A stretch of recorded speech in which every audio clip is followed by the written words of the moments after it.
ठाकुर जी बोले, ए गोविंदा, ऐसे ही बोलते थे, बोले मोए दाल बाटी खानी है।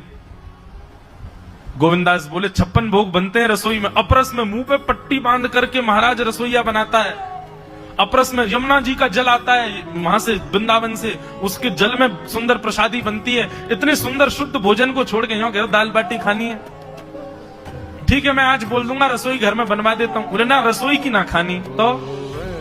बोले तेरी कदम खंडी में आऊंगा। गोविंदास जी जहां बैठ करके भजन चिंतन करते थे, मंदिर से थोड़ा दूर था, सुंदर वन था गिरिराज जी में। बोले मां आऊंगो और वहीं पे तू कंडा, वही गोबरी कंडा में बना, और कंडा में बना के तैयार कर, मैं आऊंगा वहीं खाऊंगा।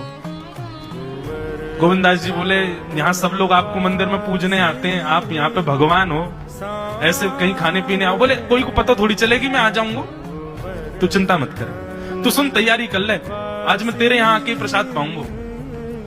गोविंदास जी चुपचाप मंदिर से भाग गए, किसी को बताया नहीं। किसी को पता थोड़ी कि ठाकुर जी ऐसे बाहर भी चले जाते हैं, सबको लगे अंदर ही रहते हैं ये।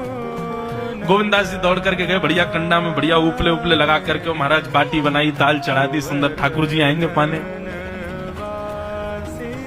एक पंथ दो काज, ठाकुर जी को दो लीलाएं एक साथ करनी थी। एक तो गोविंददास के संग सुख लेना है, और एक झाड़ू लगाने वाला गिरिराज जी की तलेटी में झाड़ू लगाता था, उसको मंदिर में प्रवेश नहीं करने देते थे लोग।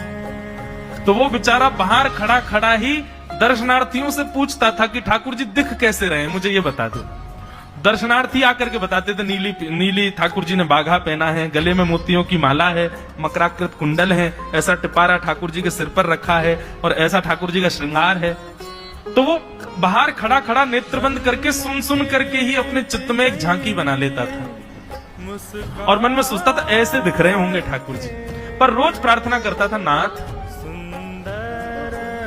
मुझे लगता है इस जन्म में तो आप मुझे कभी नहीं दिखोगे, भगवान इस जन्म में तो मैं आपके योग्य नहीं हूं, पर मेरे पे बस इतनी कृपा कर दो कि अगला जन्म मुझे दीजिएगा, तो कुछ नहीं तो चेंटी बना देना, तो चेंटी बन करके मैं आपके 56 भोग में ही आ जाऊंगा, भीतर आके आपका दर्शन कर लूंगा, लेकिन मुझ पर अनुग्रह कर देना। ठाकुर जी उसके इस भाव से इतने रीझ गए।